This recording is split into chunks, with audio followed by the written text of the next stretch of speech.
Integrity, this is Houston. Are you ready for the event? Houston, from inside Integrity, we are ready for the event. NBC News, this is Mission Control Houston. Please call Integrity for a voice check. Integrity, this is Tom Costello with NBC News. Are you hearing us okay?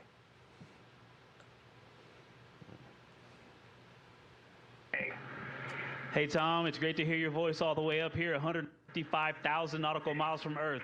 How are you doing? I'm well. Congratulations on your mission so far. I'm told this is the farthest interview ever conducted in history, and I'm wondering, how does it feel right now to be in a place that nobody has been since 1972?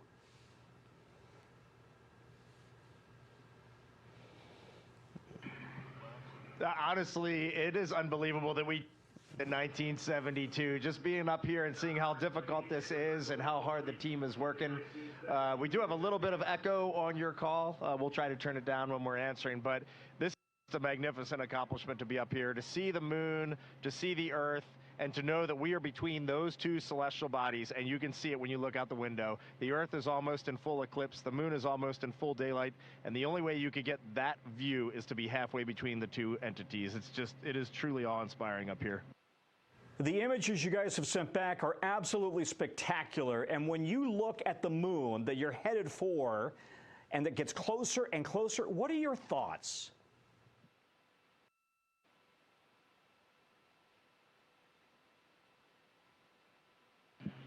Well, last night we did have our first view of the moon far side, and it was just absolutely spectacular. I think that one of the interesting things that happens when you look at a moon that inherently just looks different is like the darker parts just aren't quite in the right place, and something about you senses that is not the moon that I'm used to seeing. And sure enough, we got out our lunar targeting information, and we matched up, and we're like, yeah, that is the dark side. That is something we have never seen before. We must be, no kidding, like Reed said, somewhere between the Earth and the moon, getting a view from a different place and putting something that has meant so much to so many cultures, scientifically, spiritually, culturally, for so long, seeing it in a different way, and just pairing that with how much we miss and love our families and knowing that they're looking up and seeing the same moon. It's a pretty amazing feeling. And when you look back at Earth, you've sent these breathtaking images, and it's Easter weekend, of course. What are your emotions as you look back at Mother Earth?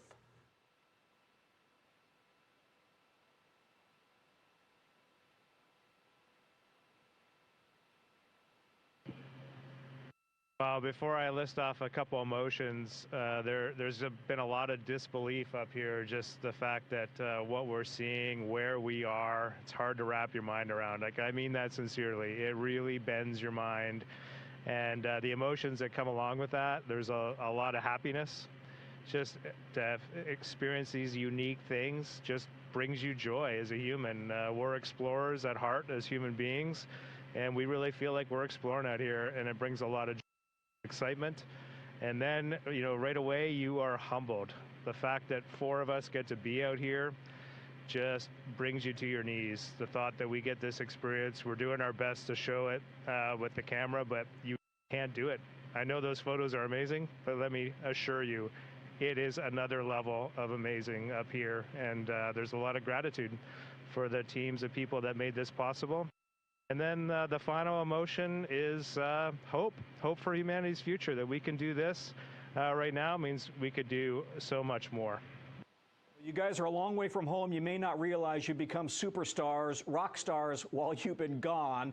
And I'm wondering, you've been able to talk to your families. How are they doing with you so far from home?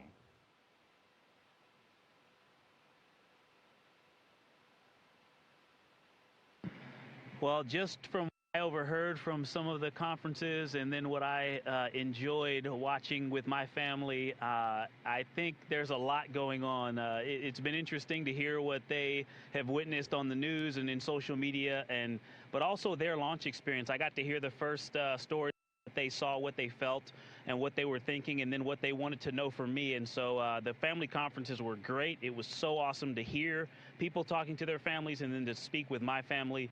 And there's a lot, and I'm actually still processing. Mine was just about an hour ago, and I have a lot to go write down in my journal. And I just want to tag on. I have my family conference right before Victor, so we had ours today. Christina and Jeremy had theirs yesterday, and I was just so jealous of them yesterday. I was so happy for them, but also jealous. And then this morning when my two daughters came on, and it was just the three of us talking, it was surreal. Just we're up here, we're so far away, and for a moment I was reunited with my little family, and it was just the greatest moment of my entire life. I'm just curious, you guys, you have all been dreaming of this moment for so long. Can you sleep in space when you are finally at this moment that you've been so excited about and working for so long?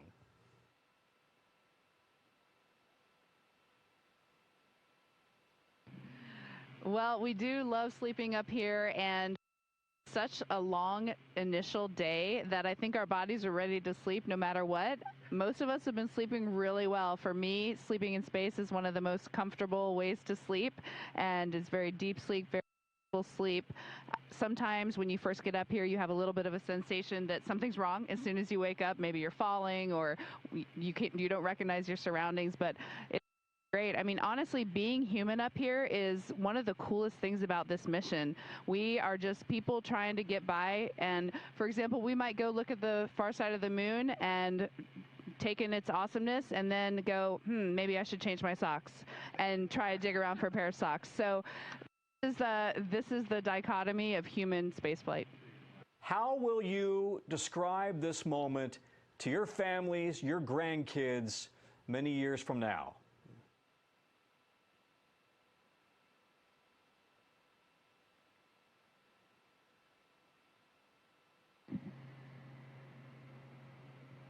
You kind of left me speechless with that. I think, you know, it is weird when you're the four humans doing this. We're not doing this for reasons. Jeremy's answer was great. Like, if we can unite the world, that's awesome. But we're just the lucky four that got to be on this mission.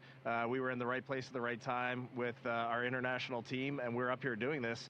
I don't think any of us have really thought about legacy or any of that sort of thing. I do think it would be really neat someday if I can sit around with my grandkids, or maybe Ike's grandkids, or Christina's, or Jeremy's, or, you know, somebody somewhere, and tell stories of these times up here, because some of them are going to be unbelievable. There's beauty, but there's human elements too, and I just think it'd be fun to share in this human adventure. The key part of human exploration is the human, and coming back and sharing the story, and we're going to try our hardest with every single person on planet Earth. So listen, Al Roker is awfully upset that he couldn't be here. Any messages to Al Roker and the Today Show family? They are watching every moment of this.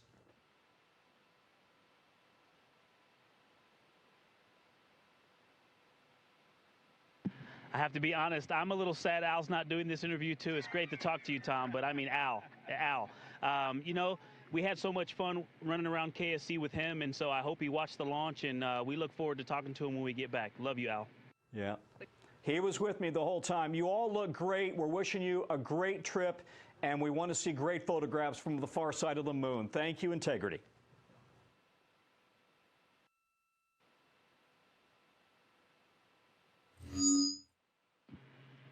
Thank you, Tom. It was great to be with you. Go back. Integrity, this is Houston ACR. That concludes the NBC News portion of the event. Please stand by for a voice check from CBS News. Integrity, this is Mark Strassman with CBS News. How do you read me?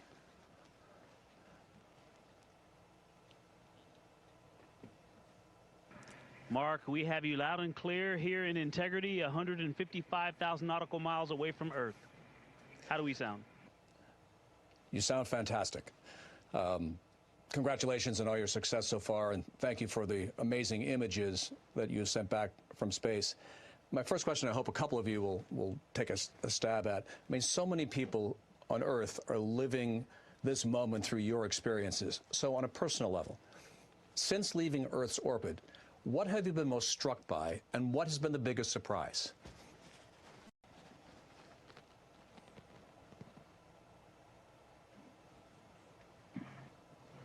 Oh, I definitely think the thing that I have been most struck by was, I'm going to steal Jeremy's answer right here, but on Translunar Injection Day, you know, before we did that translunar injection burn, give me a second for the technical, and then I'll get to the artistic, but we're 30 miles from Earth, and then we got to come down to just 100 miles from Earth. and do that translunar injection burn, and then we head out to the moon. And just that entire time, I mean, you could look away from the window and then look back, and Earth was bigger and bigger and bigger and bigger. And finally, Jeremy goes, I'm not sure if we're going to go around it or hit it. I mean, we're going right at the Earth. That translunar injection burn, we were just 100 miles up. That's not anywhere near the height of the International Space Station. We were under the International Space Station. They were just screaming right above the clouds, and that burn went off. And then just moments later, we look back, and we're already 30,000 miles from Earth heading to the moon. Like, blew us all away.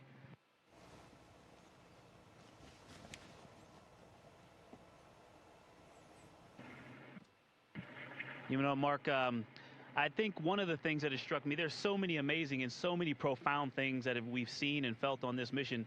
But something else that just stays with me is a lot of us were excited to see Jeremy's expression or reaction to looking out at Earth from space, you know, being the first-time flyer. But the difference between Jeremy and someone who's never flown, but all of us, all four of us, and someone who's never flown is essentially equal. The three of us space before, I think, feel just as amazed to be up here and to see some of the sights that we've seen. And so even though we lived on space station for a collective 2 years, we have seen and felt things that we have never felt before, from that ride, that wonderful ride on SLS, to being that 38,000 miles from Earth and just seeing some amazing views.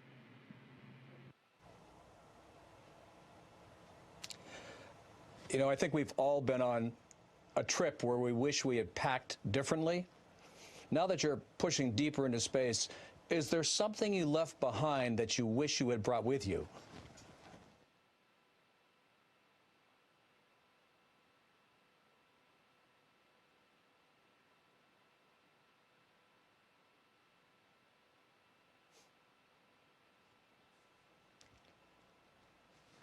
You're hearing a lot of brainstorming in the cabin right now. The resounding answer is we feel very well taken care of. There's not a whole lot we would live without. That typical forgetting your sunscreen or your bug spray on vacation. They thought of everything. We've got it all. My initial response was my family. I would love to have them up here, but then I might actually never come home. And yeah, I really can't think of much. The other joke was we think we had a radiation hit on one of our computers and took it down. So maybe we would have packed a spare computer. Other than that, we're just so well taken care of. In fact, so well taken care of that sometimes we forget. You can easily just get your presence here in the cabin and forget exactly where we are. I want to ask a question for all the young people watching. Take Kruger Middle School in San Antonio.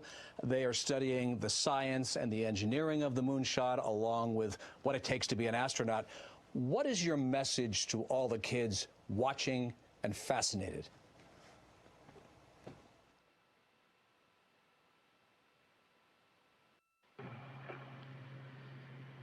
Yeah, I was sharing with some people yesterday, you need to identify your passions in life. We all are attracted to something out there that, you know, just kind of fired up.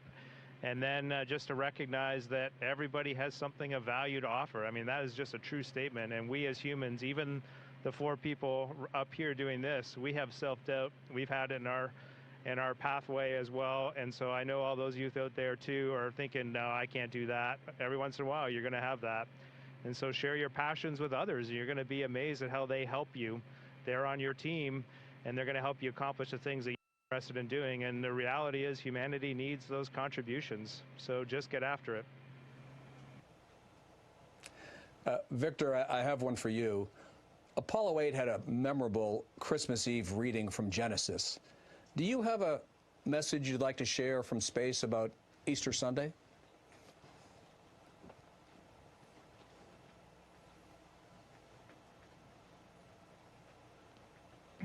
You know, I don't have anything prepared.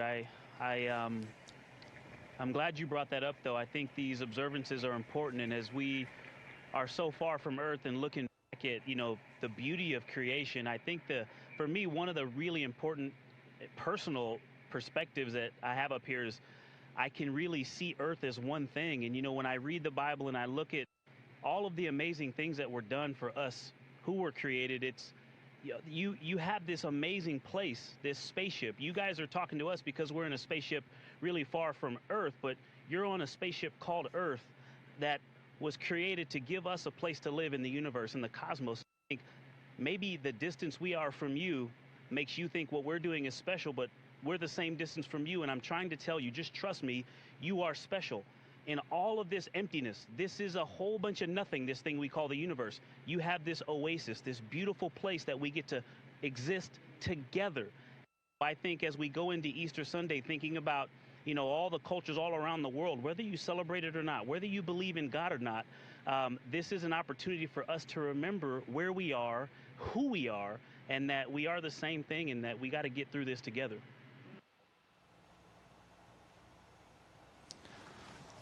Well, for someone who didn't have anything prepared, that was really quite extraordinary. Another question. During the lunar flyby, you're going to have radio silence for about 40 minutes. You'll be on one side of the moon. Everyone else on Earth will be on the other. You'll be focused on the mission. What do you hope the rest of us are thinking about?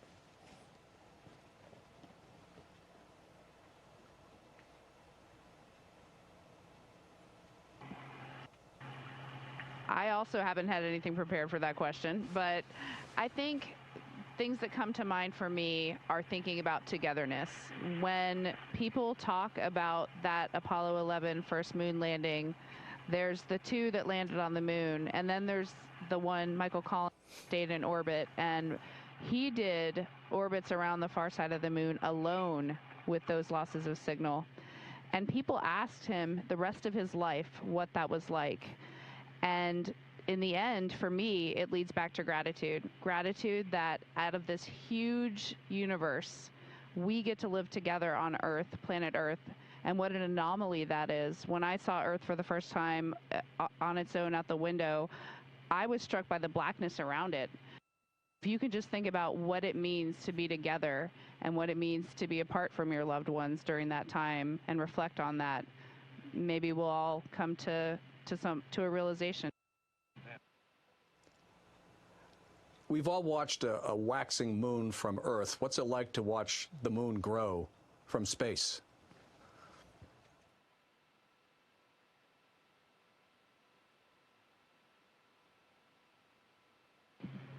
Well, before I get to the moon, something that I've just been really taken by is the waxing and waning Earth from our different perspectives. It's just been a little surprising to me. I just assumed it's sort of like the moon is consistent, you know, almost from day to day. You don't notice a huge change from one day to the next in how much of it is lit. But from, you know, 1 hour to a few hours later up here, we can see a completely different Earth as this orbit changes, especially when we are close to Earth. That was really surprising to me, from like crescent to full Earth. We woke up that first morning on TLI morning, it was a half Earth, then it was a full Earth, and then it was a no Earth. Yeah. It was really amazing. To watch the moon grow is exciting. That's our destination. That's where we're locked onto.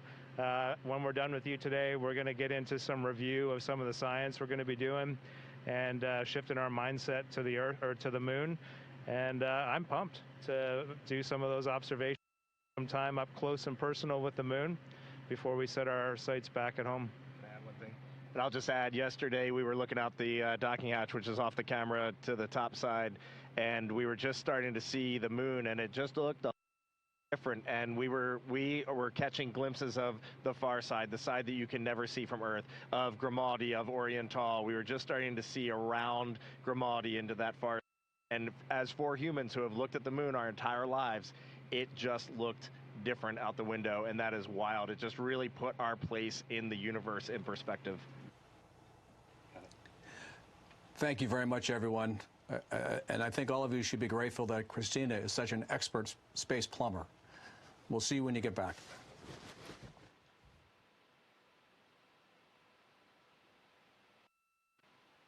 We are. Thank you, Mark. It was great talking to you, and we are grateful. Take care. Thank you to all participants. Integrity, we are now resuming operational audio communications. This is Artemis Mission Control. You're getting a live look inside the Orion spacecraft, named Integrity by the Artemis II crew. They are setting up for a public affairs event. Today they'll be speaking with NBC and CBS.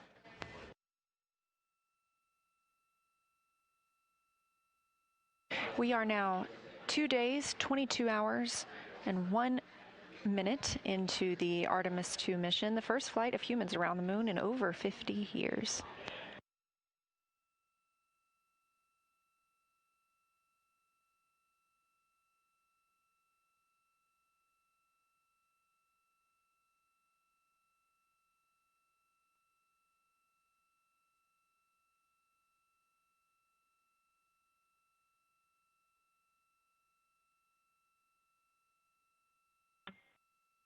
Houston, integrity for photos. We have photos on PCD 1 of the CCU.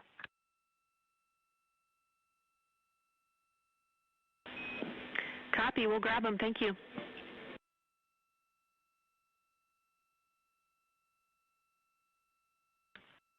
And Jenny, FYI, we will have a few more after the PAO conference as well.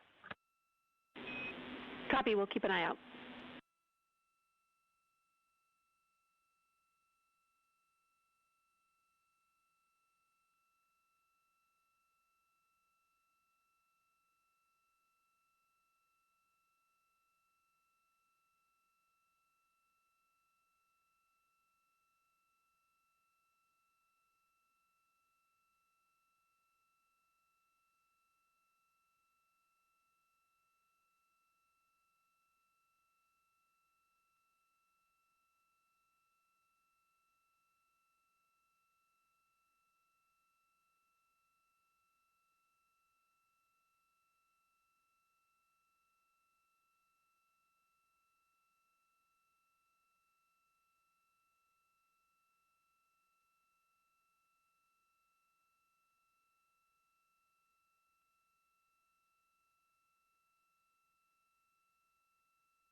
As previously discussed, the crew aboard Orion is setting up for today's public affairs event. This look inside the Orion spacecraft: on the left, pilot Victor Glover, and on the right, mission specialist Christina Cook, both NASA astronauts.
This is Artemis Mission Control at Johnson Space Center in Houston, Texas, on flight day 4 of the Artemis II mission. As mentioned, the crew inside Orion is getting set up for a public affairs event that will take place in just about 7 minutes. The clients today are NBC and CBS. The astronauts will be speaking live with them from the Integrity spacecraft. They have now been in space for 2 days, 22 hours, and 8 minutes. Orion is now 178,250 miles from the place we all call home, our planet Earth.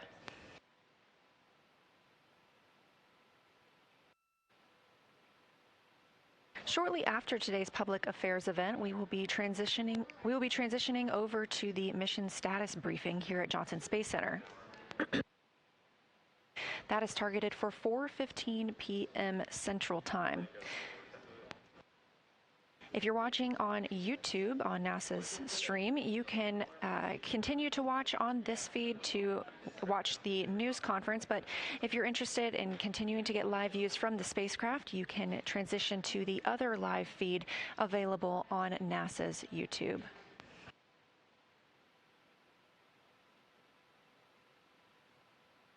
Again, our coverage continues 24/7, so don't go anywhere.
And Houston, as we get ourselves put back together, just make sure this scene and voice still looks good. From our perspective, the camera might be a little tilted, but it might be good.